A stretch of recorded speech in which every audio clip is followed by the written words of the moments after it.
This is Boomer Life on CL 650.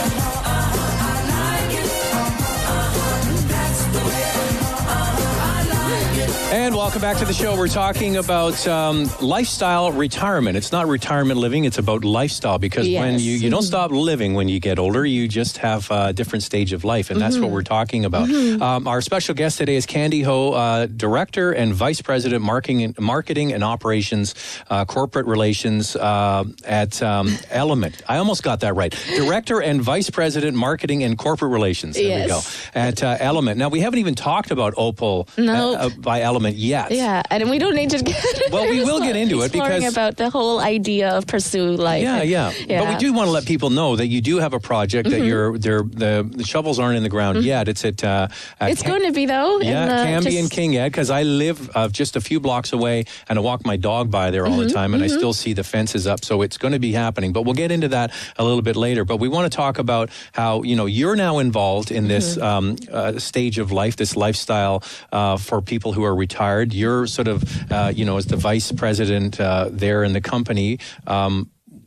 We also want to talk about your dad and how he started lifestyle for retired people back. When was it? When CPAC was formed. That was his previous business, right? His idea started in the early 90s, and he did about 5 years of research and just thinking about it, envisioning it, and having all the innovation in his head.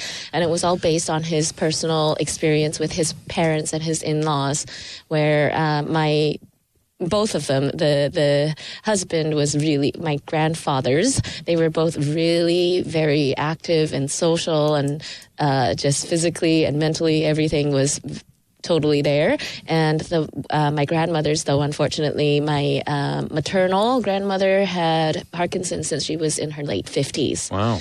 And very quickly, she was bound to wheelchairs. She started being tube fed, and my grandfather, who would ride roller coasters with us when he got around to Canada, in his 80s, he was still riding roller coasters. But for the rest of the time, he, of course, with a spouse of 60 years, he wanted to be there for her and take care of her. But in Hong Kong, where they were, there was no option where they could stay together, where there was professional care, but also the programs for or even welcoming of, in the same space, healthy, active people. Yeah, because your dad explained it when he was here for the first show, that we have this disconnection between the healthy spouse and maybe the one that isn't. And how do you square that and get people living together in an environment that's healthy for both, right? For both, because usually you go down to the lower denominator, right? You go into extended care. Well, that might be good for the grandfather that likes to go on roller coasters with grandkids. Well, and it's very dampening, right? The whole energy. People are struggling and suffering, and that's very sad. And that is the other thing. Like, why does a nursing environment have to be so heavy and sad, right? Why does it have to be just all like hospital equipment and not feel like a home? And so what did he do? He researched this for many years. I guess it was out of necessity for his own parents. And what did he do? He started a business. Well, right? He actually wasn't able to do it for his parents because they had already passed away, and that's what really made him like, I want to do this. And it's not just about my parents, but about all the seniors across this whole world. Like, why can't it be better, right? So he researched. It would have been Europe and the States, and then he brought into Canada this continuum of lifestyles where you can keep spouses together, and that isn't necessarily when one is already unhealthy, but starting when you're both healthy and alive and moving in with that peace of mind that you'll be cared for whenever, if anything ever happens, and you can't predict, but live fully every second when you can. That's what I find interesting is that, your idea for Opal by Element is that people move in before they need some kind of assisted living, and it's just a community. And then if your health changes and you get older, and maybe mobility, whatever it is, you have everything there. To look. Because a lot of people say, well, we'll live in our family home until we can't any longer. And then you're saying this can be your family home. Exactly. And I think there's a lot of fear in saying I'm going to move out of my home, because home is so comfortable and so familiar. Your neighborhood is familiar to you, and your routines, you feel free to do whatever you want to do. You don't have to be afraid of how other people will judge you. But most importantly, I think you feel like you can welcome your family or your friends or whatever meaningful relationship there is in your life. You feel free to have them with you. So here with Opal, the whole model is built on, no, it isn't a retirement home in the traditional sense where we offer those assisted living services and care, which obviously we do. And we have the care aides, licensed practical nurses, and then in a dedicated licensed area, we have complex 24-hour registered nursing care. But it's more so the whole concept behind it is living fully, whichever stage you're in, whatever your status of health.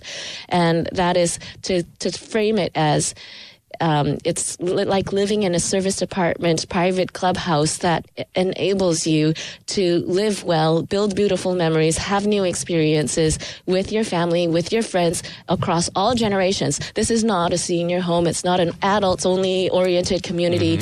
And you're not supposed to be afraid to have your grandkids there impacting everybody around you, because it's so important to not be surrounded only by a certain age group. You want the energy of all the different well, I have some family members that say, I don't want to go to retirement because it's full of old people. Well, but yes. The thing is that... And what is the fear of that? It's not that they don't feel like they relate. It's just that it's a dampening of the spirit when you see, when you feel that everybody, not everybody, but people are physically... Well, the ironic thing is that they're the same age, right? Well, but they have a younger spirit. But, a younger spirit, and also you want no matter how old you are, whether you're young or old, you can be inspired by any age. And I'm inspired by my 6.5-year-old son every single day with his freedom of spirit. And then you're also inspired by and I've elders, also, right? as a kid, as a 4-year-old, I know how incredibly moved I was by seniors as well, listening to them for 6 hours at a time share their life stories and just their grace and their energy. Okay, so your dad started Crescent Gardens, is that right? And he sort of implemented this idea then, right? Yes. And was it fully formed then, or was it kind of partially what you have in mind with Element? It was partially back then because there was no assisted living back then in BC. Okay. And he helped foster that, right? So first of all, with Crescent Gardens, he did independent living and complex care, and he did the condos and the rentals. And again, it was all about creating choice, because some people like the idea of home ownership and they want that asset to pass on or whatever it may be. The others is rental. Some people like to have that just flexibility. So he created that model as well as the lifestyles. And then later with Langley, and by the way, when he formed Crescent Gardens, people were like, do you have any idea what you're doing? Do you know how hard it is to do care? You're going to fail. And he was not worried about it. He's got this lightness of heart. And he, like I said before, he's always about possibilities and innovating and not being afraid of challenges and difficulty. Well, I'm always saying, I want to hear what you can do. I don't want to hear what you can't do. Well, right? That's the way I always say. Because there's a lot of there's always ways around things. I don't want to hear don't. I don't want to do that. Right? Yeah. And he good. And so he did that, and it was difficult, but all he cared about was doing the right thing.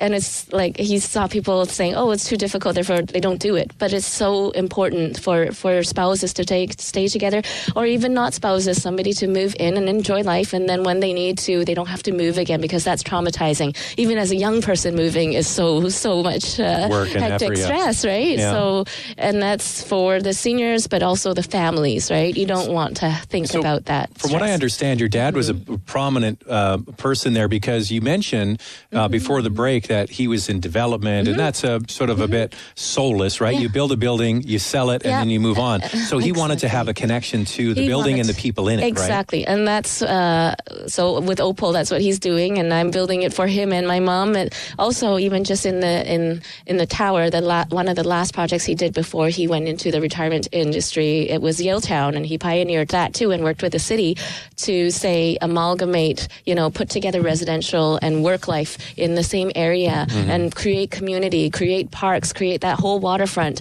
so that you can be, again, it's sustainability. Yeah. So he lives in that building, and he's lived in that building with my mom for 20 years, and he loves being neighbors and, with the people that stay in that building. And there's such a life in there, because he puts his heart and soul into that building too. The homes that he creates, he wants to stay, and he wants to be part of that legacy and see people continuing to be happy in what he creates. Well, I remember the story last time when your dad was on, talking about going to Crescent Gardens, and they would have birthdays, and he would be there. And when he sold the business, they missed him coming round. Oh, I forgot to tell about a story another time, like, trying to make life better. There was a lady that was 100 years old, and she had always loved horseback riding and so on. We couldn't bring a full horse into the community, but he arranged to have a pony go for her 100th birthday, and she went for a ride on the pony? Yes. Really? Yes. She rode on the pony from the entrance to her suite and just in tears. And that's what makes my dad come alive. He wants to make a difference. Yeah. So when your dad and your family sold that business, so he was he sort of a car without a wheel? He felt like he needed something again? Well, when he sold the business, it was because he took everything so much to heart, and he built up such a big business without even realizing it. There was so much demand. But when he sold it, it was 600 people of staff, and he felt so responsible for all of them. And then also my mom was also starting to become less healthy. She was getting tired. There was a lot of pressure. So he thought he was going to retire, and he sold the company to Chartwell, and they've been running it well. So I guess he's sort of living. He's living by example. He thought maybe it was time to slow down, and then he realizes, well, maybe not so much, right? And some people retire, and that's great. And I have a friend who's incredibly inspiring too. He goes around the world traveling and exploring and meeting people, and and that's his way of retiring. People have different things that make them come alive and love life. But for my dad, it is like he doesn't treat this as work at all, and neither do I. Like every second we breathe, we're thinking about making lives better.